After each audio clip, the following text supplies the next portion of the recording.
Right. Oh, I could summon the War Council, because I do need to go and do some things here. When there was no sky maker. Where's Manave? When there She's was through no here? earth, you were Right. the earth. I'm just When quickly there was nothing. do something.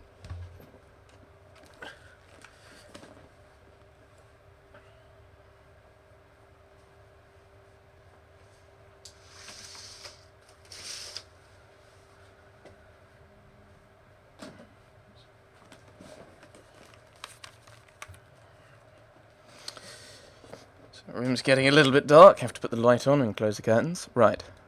You were everything. And, right. Here we are. I think Maneve's through here. Ooh, dear. The Inquisition cannot remain, Ambassador, if you can't prove it was founded on Justinian's orders. This is an inopportune time, Marquis. More of the faithful flock here each day.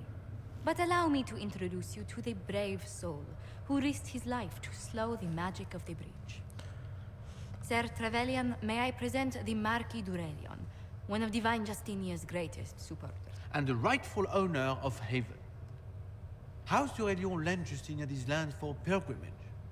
This Inquisition is not a beneficiary of this arrangement. Wait, what?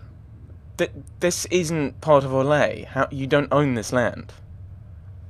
You own this land? Question mark. This is the first I've heard of Haven having an owner outside the Chantry. My wife, Lady Machin of Denham, has claimed to Haven by ancient treaty with the monarchs of Ferelden. We were honored to lend its use to Divine Justinia. She was a woman of supreme merit. I will not let an upstart order remain on her holy grounds. So it's not yours. Just pointing this out. It's not yours. You don't own it. Where's your wife?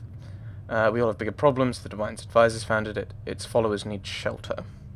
So I assume it's the followers of the Chantry, or the followers of our order. I don't want to... Like, doing something like that is very kind of... I'm a noble. I should deal with this. I should understand what's going on.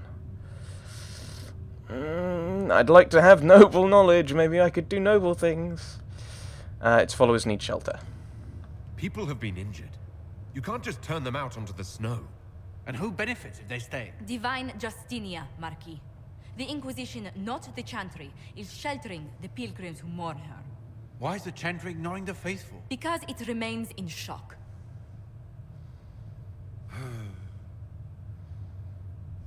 We face a dark time, Your Grace. Divine Justinia would not want her passing to divide us. She would, in fact, trust us to forge new alliances to the benefit of all, no matter how strange they might seem.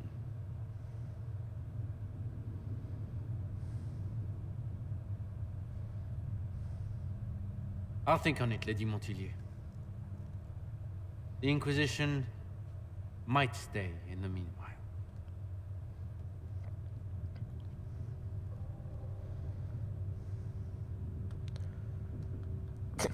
Does he own Haven?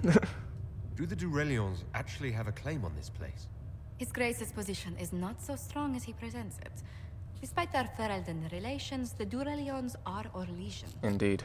If the Marquis wishes to claim Haven, Empress Selene must negotiate with the Ferelden on his behalf. Her current concerns are a bit larger than minor property disputes.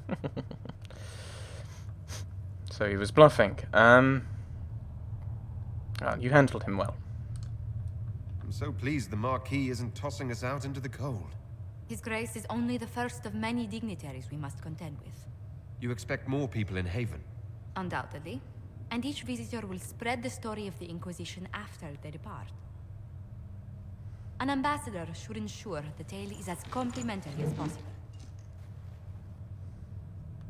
I thought Manave was in here. I'm confused. What's your background? Where are you from? What sort of dealings have you had with nobility? That For too. some years, I was the royally appointed court ambassador from Antiva to Orlais. The nobility of Thedas is a rather singular sphere. Those I'm not acquainted with, I know through reputation. You know the Trevelyan son? It's like, come on. Again, that's a little thing I'd like just because of the origin. But we had that one too. with being a mage a lot. But how did you become ambassador then? May I ask what brought you to work for the Inquisition? Sister Liliana approached me. We've been acquainted for quite some time. For better or worse, being the Inquisition's diplomat has become as interesting as she promised. Having your ad card heard, these politics are ridiculous. I'm a noble. Politics goes. Politics is expected. Well, I'm glad you're here to do the work. The Inquisition is lucky to have you as an advocate, Lady Montillier. Thank you. Let us hope so. Thedas's politics have become agitated as of late. I hope to guide us down smoother paths. But please excuse me. I've much work to do before the day is done. Okie dokie. Oh, there you are. You are in here. Oh. Right, okay. You're the Herald.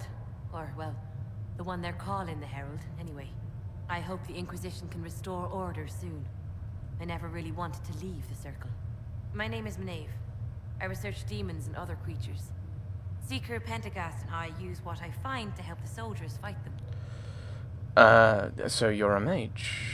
I found something for you. Oh, so you're a mage. You said you were a mage. No, just an apprentice. I was never very good at magic. I've got just enough talent to be a danger to other people. But when the mages rebelled, people like me had nowhere to go. The Templars would have killed us. Luckily, Seeker Pentagast took me in, along with the Tranquil I was protecting. I don't like Tranquil. No, not I don't like people who are Tranquil. I don't like the idea of messing with who people are, which is what being a Tranquil is. It's just like, no, we're going to surgically change you by cutting you off from the Fade. It's just, ugh. You protected the Tranquil? You said that you were keeping some of the Tranquils safe. Yes. The mages took some of them when my Circle rebelled. The rest were forgotten. Most Circle mages look down on the Tranquil, or try to pretend they don't exist. They don't have any emotions. They can barely take care of themselves. Can't defend themselves at all. It's a shame. I like them better than most people.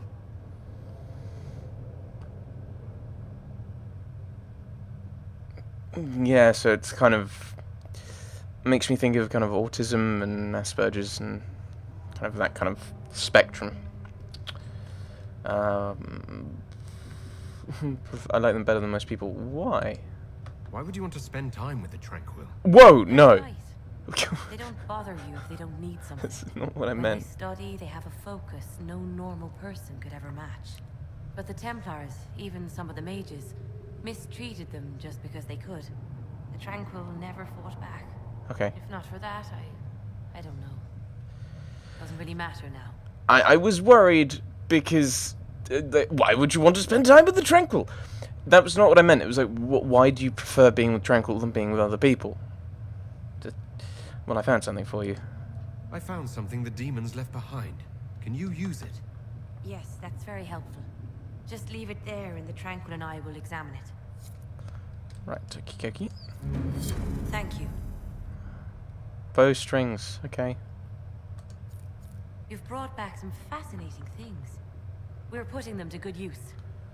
Okay, you reject the Tranquil. You didn't join the rebels then? I'm surprised that even an apprentice mage wouldn't join the rebellion. I don't like using magic to fight. I'm not good at it either. I like studying. I like performing rituals that helped us unlock the secrets of the Veil. I liked having the Templars around to keep us safe. I don't trust... I don't trust mages. I mean, yeah, out of the people he would have met, they would have been the ones who were coming to the Peace Conclave. So they don't want the war to continue. Maeve, Solus. So I don't trust mages. Do I quip about her being in the minority about the liking the Templars around, or? I agree. I don't know what I'm agreeing with. Most Circle mages I've met have a different opinion of the Templars. They have not lived my life. I was born into a Dalish clan. I lived there until my magic manifested. The Dalish cannot risk having too many mages in one clan. and I was one more than they could bear. They gave me a pack and sent me into the woods to find my own life. I was 7 years old.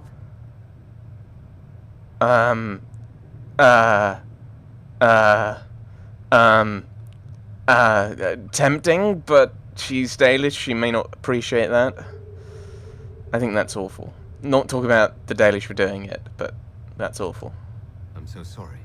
I stumbled into a village, starving and cold a few weeks later.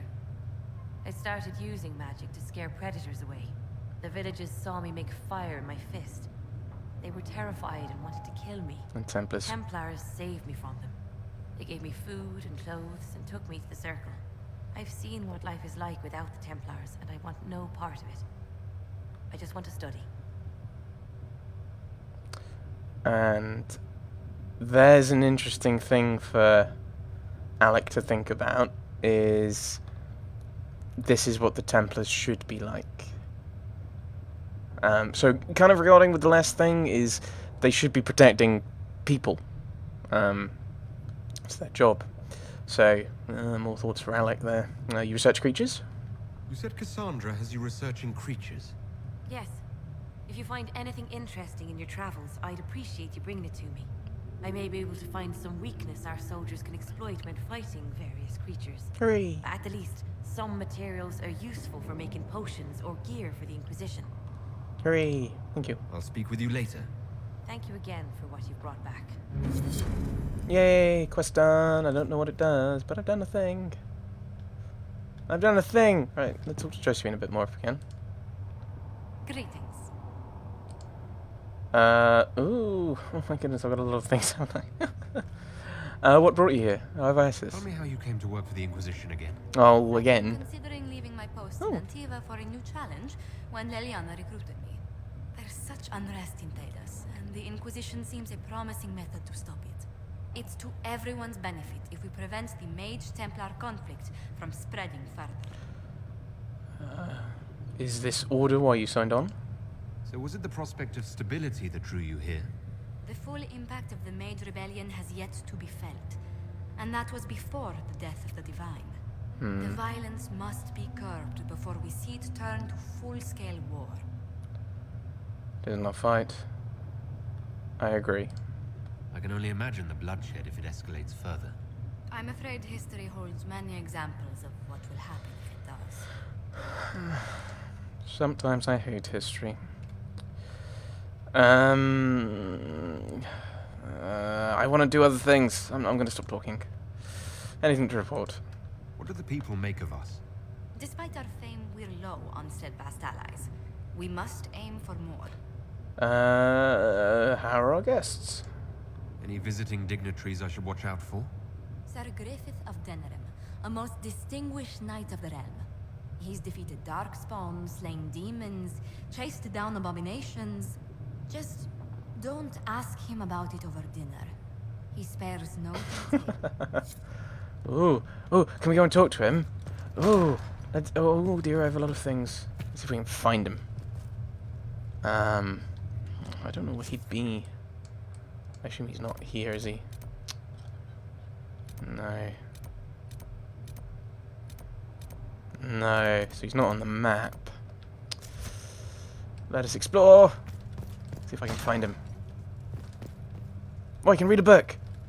The Maker. Oh, this is kind of long. There was no word for heaven or for earth, for sea or sky. All that existed was silence. Then the voice of the Maker rang out, the first word, and his word became all that might be, dream and idea, hope and fear, endless possibility. And from it made his firstborn. And he said to them, in my image I forge you, to you I give dominion over all that exists. By your will may all things be done. Then in the center of heaven he called forth a city with towers of gold, streets with music for cobblestones and banners which flew without wind. There he dwelt, waiting to see the wonders his children would create. The children of the Maker gathered before his golden throne and sang hymns of praise unending. But their songs were the songs of the cobblestones. They shone with the golden light reflected from the Maker's throne. They held forth the banners that flew on their own. And the voice of the Maker shook the Fade, saying, "In my image I have wrought my firstborn. You have been given dominion over all that exists. By your will all things are done, yet you do nothing. The realm I have given you is formless, ever-changing." And he knew he had wrought amiss. So the Maker turned from his firstborn and took from the Fade a measure of its living flesh, and placed it apart from the spirits, and spoke to it, saying, "Here I decree opposition in all things, for earth, sky, for winter, summer, for darkness, light. By my will alone is balance sundered, and the world given new life. And no longer was it formless, ever-changing, but held fast, immutable, with words for heaven and for earth, sea and sky. At last did the Maker from the living world make men, immutable as the substance of the earth, with souls made of dream and idea, hope and fear, endless possibilities. Then the Maker said, "To you, my second-born, I grant this gift. In your heart shall burn an unquenchable flame, all-consuming and never satisfied.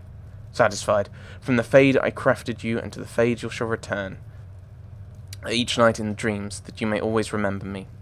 And then the Maker sealed the gates of the Golden City, and there he dwelled, waiting to see the wonders his children would create. Canticle of Threnodius 5:1-8. Come on, this is like the beginning. This is Genesis. It's Genesis, it's John as well. A little bit of John, you know. In the beginning was the Word, and the Word was God, and the Word was with God.